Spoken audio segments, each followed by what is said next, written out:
Olá pessoal, tudo bem? Um ótimo dia para você que acompanha a Rádio ANC. Um grande abraço para você que acompanha também o nosso canal da TV ANC no YouTube. É com muita alegria, com muito prazer que estamos iniciando mais uma edição do Destaque ANC, recebendo hoje um convidado para lá de especial. Ele é atuante na área política um ano antes de eu nascer, em 1989. Há um bom tempo ele já atua na área, é um político muito bem sucedido aonde atuou. Ele nasceu em Lavras da Mangabeira, é médico por formação e desde 89 atua na área política.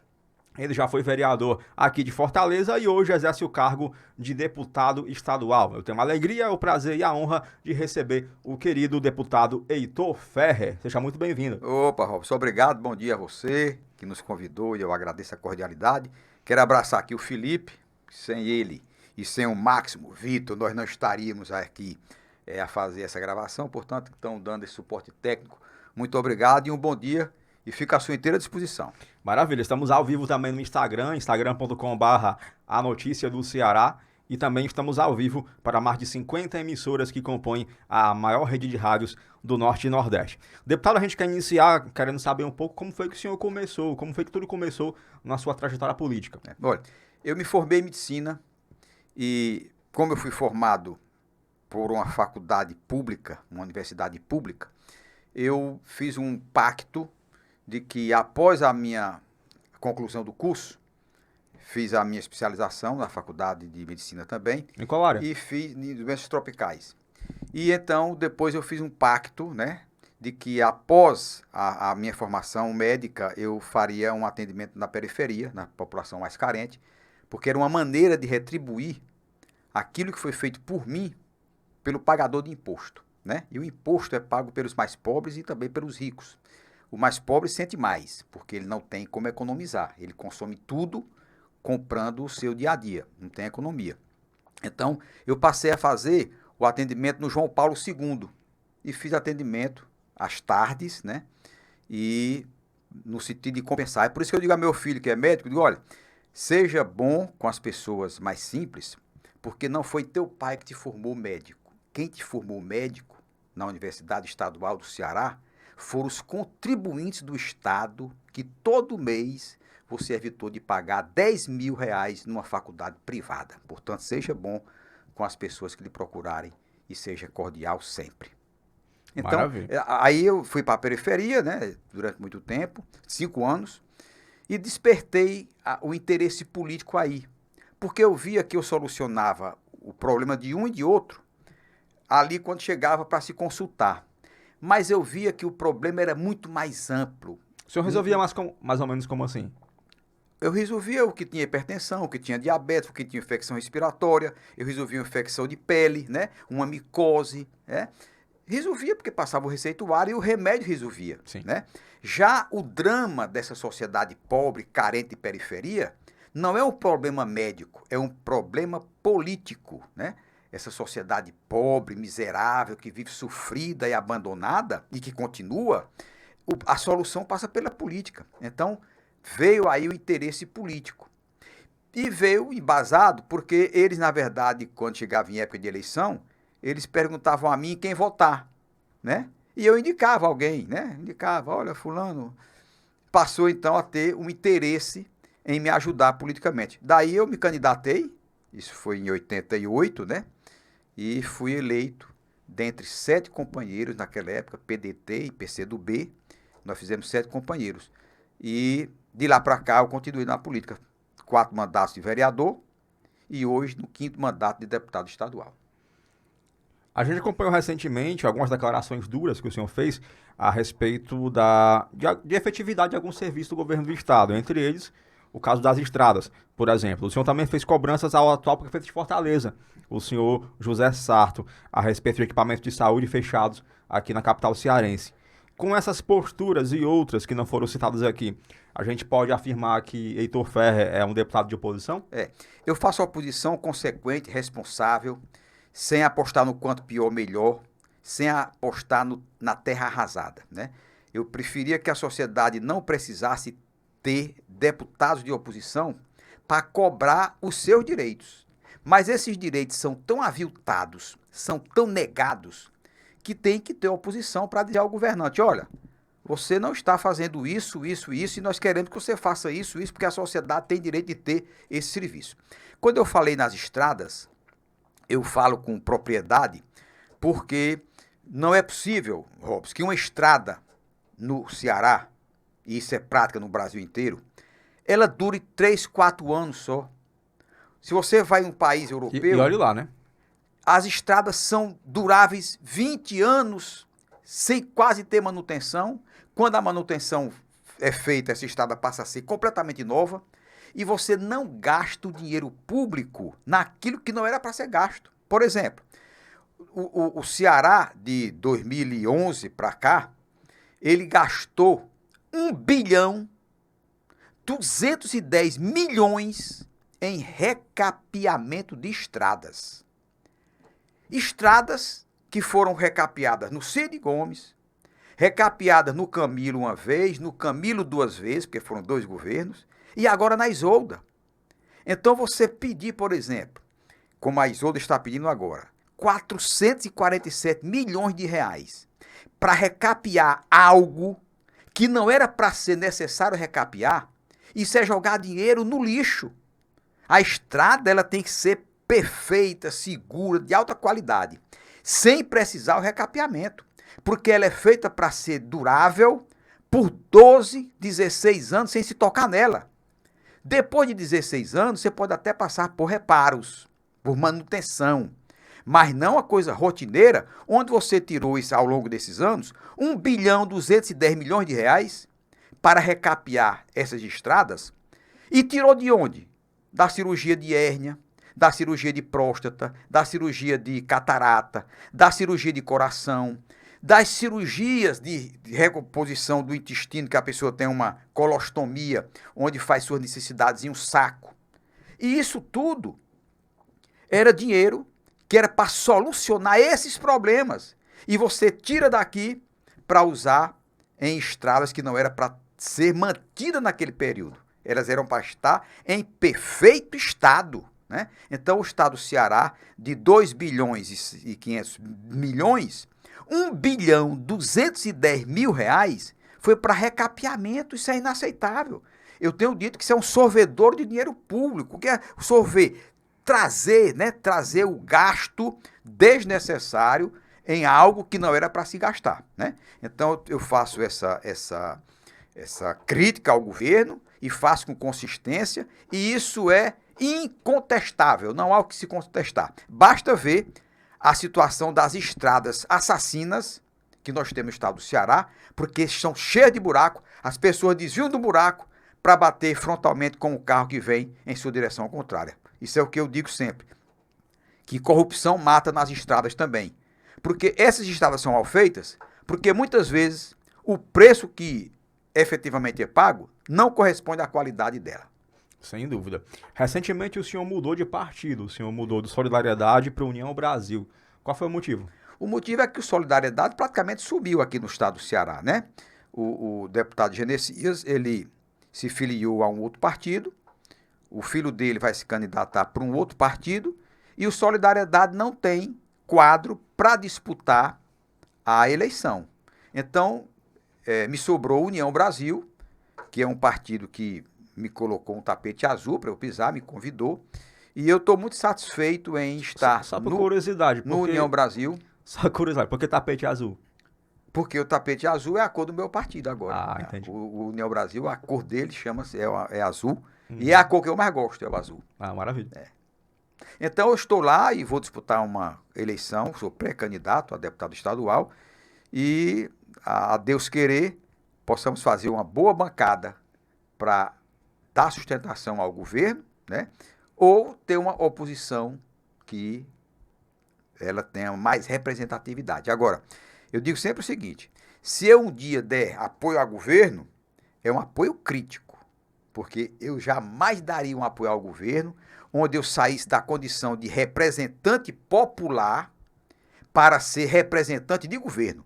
Porque é muito comum, Robson, em época de eleição, eu tenho dito isso na Assembleia, e tem uma emenda que eu tentei aprovar e não consegui, dizendo o seguinte, é muito comum o deputado nas ruas dizer ao Robson, ao Felipe, ao Máximo, dizer, olha, vote em mim para eu lhe representar, para eu ser seu representante. E quando chega dentro do parlamento, ele abandona essa representação e vai para a base do governo e passa a representar o governo, né? Ele deixa a representação onde ele pediu o voto e se elegeu para ser representante do governo, fazendo parte da sua base, onde, infelizmente, se vota tudo que o governo quer, sem qualquer ponderação. Daí a necessidade do eleitor saber que eles têm que votar em deputado de oposição, porque se não tiver um contraponto na Assembleia, o governo ele surfa em cima das dificuldades dos demais, né? Um exemplo, por exemplo, que eu dou, é que no estado do Ceará, essa política que está aí há 20 anos, Sim. gerou, dentre 9 milhões e 500 mil habitantes, uma legião de pobreza e de miséria, onde nós temos, dentre os 9 milhões e 500 mil cearenses, 5 milhões e 100 mil vivendo na linha de pobreza, 3 milhões e 300 mil na linha de miséria absoluta, vivendo com R$ 90 por mês, né? Por que isso? Porque o governo, ele se acomoda com a base larga, que não cobra, que tudo está certo, né? E aí vem aquela crítica que eu faço, onde o governo do estado propagandia muito, que diz assim: o governo do Ceará é o governo que mais investe em todo o Nordeste. Só perde para São Paulo em todo o Brasil. Eu digo, muito bonito, é o governo que mais investe, mas é o governo que não diz que, dentre 9 milhões e meio de habitantes, tem 5 milhões e 100 mil de cearenses na linha de pobreza, 3 milhões e 300 mil na linha de miséria, né? Ele não diz, por exemplo, quando diz que é o estado que mais arrecada, o estado que mais cresce em PIB, percentual de PIB, no Nordeste e no Brasil, chama-se Ceará. Mas esse estado do Ceará, que tem um PIB que cresce mais do que o do Brasil, em termos percentuais, é o Ceará que mais mata, né?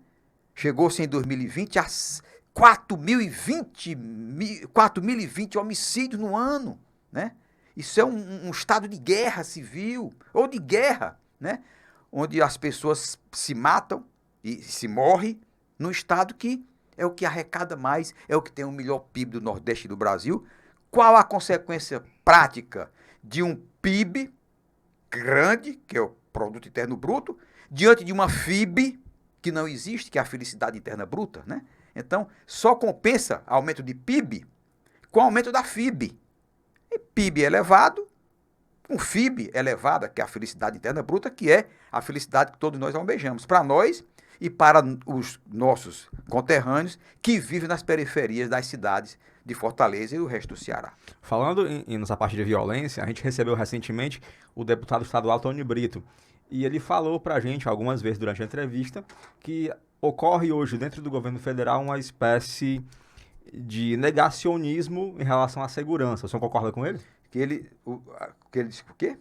Existe um negacionismo em relação à segurança. Eu não sei qual é o viés que ele diz isso. É como se fosse algo oculto. É como se não existisse Ah, sim, a violência a no Ceará. violência em excesso no estado do Ceará. Olha, negar a violência só com muito artifício, né? Com muito malabarismo, você negar que no estado do Ceará se mata 15 pessoas por dia, se mata 4 mil por ano, né? Então isso é um absurdo, você ter um índice de uma taxa de homicídio, como você tem, por exemplo, na Alemanha, de 2 para cada 100 mil. Aí quando você chega na cidade de Fortaleza, vai para 80 a cada 100 mil. No estado do Ceará, vai-se para 45 a cada 100 mil. Olha o percentual, de 2 para 45, né? Eu acho que é 45.000%, né? Eu não fiz os cálculos, mas você tem no estado que o Brasil está entre as 10 melhores economias do planeta, né? Então não é falta de PIB, não é falta de dinheiro para isto, né? Nós temos um PIB de país de primeiro mundo, com serviço de quarto mundo, não é de terceiro mundo, é de quarto mundo, né? Onde se mata dessa forma. Então, por que aqui no Japão, na Alemanha, Portugal muito mais pobre do que o Brasil, né? Não se mata ninguém, e no Brasil se mata uma enormidade de pessoas por ano. No Ceará, especificamente, se mata 4 mil por ano. Então não se justifica, não se justifica. E isso, a gente fala tanto nisso, viu, Robson, que virou um assunto indigesto continuar falando. É como se a gente já estivesse abusando dos ouvidos do ouvinte, porque aquilo a gente repete. Mas a gente repete para que as pessoas não esqueçam de que esse número de homicídios continua sempre crescendo. Às vezes ele baixa um mês, mas eu não elogio. Por quê? Porque sei que ele vai aumentar no próximo, né? Então, não é uma coisa que ele diminua estruturalmente. Ele está ali porque deixou de se matar por uma questão ou outra durante aquele mês, mas volta a subir no mês seguinte. Tá com isso um pouco maior. Voltando a falar um pouco sobre o governo, dessa vez não o estadual, mas o governo federal, o senhor pretende apoiar o presidente Jair Bolsonaro nas próximas eleições? Eu vou apoiar o candidato do meu partido, que é o Luciano Bivar.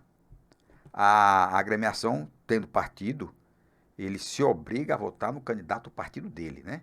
Então, o Luciano Bivar hoje está como pré-candidato e creio eu, que ele vai ser o candidato do partido, porque o partido é um partido que está em todas as unidades federativas, é um partido que tem estrutura para fazer a campanha dele caminhar, né? Se não pode caminhar fisicamente, tem muito como caminhar na parte digital, na parte de mídias, né? Então, o Luciano Bivar hoje é o candidato União Brasil e é o candidato que nós vamos apoiar. Voltando a falar sobre a sua candidatura, o senhor hoje é pré-candidato a deputado estadual. Isto. O senhor já recebeu, durante a sua trajetória política, algum convite para ser governador do estado? Não. Às vezes o convite que eu recebia, na época que eu era do PDT, era do próprio partido, né? Mas, ora, eu tentei me candidatar, tentei ser prefeito de Fortaleza por 4 vezes. Se eu não conseguia sequer ser prefeito, né? Fiquei com uma condição quase de vitória na segunda campanha, né? Eu não ganhei por uma maldade da pesquisa eleitoral, que me colocou em 4º lugar, eu estando em 1º lugar, né? E me colocou em 4º lugar e eu perdi muitos votos, porque migraram para aquela tal a utilização do voto útil. Olha, eu ia votar no Heitor, mas como ele está em 4º lugar, eu não quero que fulano ganhe, vou votar em Beltrano, né? E assim foi feito, e eu fiquei aí distante do prefeito Roberto Cláudio, que foi o vencedor, por 15 mil votos, né? Então, para o governo do estado, eu nunca pensei e também não aceitaria convite, porque a capilaridade teria que ser muito grande, né? É como deputado federal, a capilaridade para ser deputado federal é muito grande, porque você tem que estar em todos os municípios, né, conhecer lideranças, e eu tenho um pouco de limitação nisto. O meu eleitorado é mais de Fortaleza. Por isso que eu vou continuar tentando me conduzir como deputado estadual. E para finalizar, que nota o senhor dá para o governo de Camilo Santana? 6, nota 6. Por quê? Porque um estado onde você tem um déficit habitacional de 300 mil famílias, multiplique isso por 5, 1.500.000 pessoas, né? Um estado onde você tem um saneamento básico, onde você oferta esgoto a apenas 23% da população. No estado do Ceará, apenas 23% das casas no estado todo tem esgotamento sanitário. Fortaleza tem 52%, a capital, né? Mas o estado como um todo tem apenas 23% que tem esgotamento sanitário, onde você pega dejetos da sua casa para levar para um destino digno, né? Um estado onde você tem 5.100.000 cearenses vivendo na linha de pobreza. Isso não melhora. Aliás, faz se comemorar quando se entra família no Bolsa Família, hoje Auxílio Brasil. Isso é um absurdo. Quanto mais se comemora que tem gente no Bolsa Família, e o estado do Ceará tem mais de 50% no Bolsa Família, tem mais gente no Bolsa Família, no Auxílio Brasil hoje, do que pessoas empregadas, né? Então, isso é demonstração de que o Estado fracassou com as suas políticas públicas. Um Estado que tem um índice de homicídio de 4.000 pessoas sendo assassinadas por ano. Então, esse Estado, ele não evolui. Ele estagnou e retrocedeu. Portanto, a nota para o governador é 6, com muita boa vontade, para não dizer que eu estou sendo muito cáustico. Maravilha, nós recebemos hoje o deputado estadual Heitor Ferrer. Deputado, muito obrigado pela sua participação, por aceitar o nosso convite de participar do Destaque ANC. E a gente queria que o senhor deixasse uma mensagem para os ouvintes da Rede ANC. Olha, obrigado a você pela cordialidade de nos convidar e vim com muito prazer, com muita alegria, porque a gente se manifesta assim, dizendo o que fez, dizendo o que pensa, e é importante que o eleitor, que o contribuinte, que paga meu salário todos os meses e paga em dia, eu faço parte da folha de pagamento de todos os cearenses, então nesse momento é bom a gente falar para que as pessoas conheçam o seu trabalhador, né?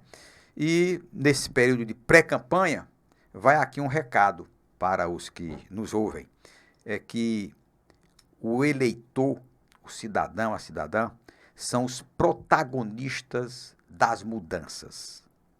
Ele bota e ele tira e ele bota as pessoas na vida pública, né? Então eu acho que o estado do Ceará, nós estamos no momento de mudar, estamos no momento de tirar. Então o eleitor não está no momento de botar, ele está no momento de tirar. E quando tira, bota-se outro, né? Então o estado do Ceará precisa de ser renovado na sua direção. E é por isso que eu estou hoje como pré-candidato, ao lado do pré-candidato Wagner, porque eu acho que há uma possibilidade de mudar. Se não mudar, muda-se. Se continuar na mesmice, nós mudamos, né? O eleitorado deva ser sábio para dizer, olha, não há mudanças, vamos mudar para outro, né? A alternância de poder é sustentáculo da democracia. É essa alternância de poder que faz com que o perdedor reflita de que ele tem que melhorar para voltar, né? E nesse ciclo de perdas e ganhos, quem ganha deva ser a sociedade.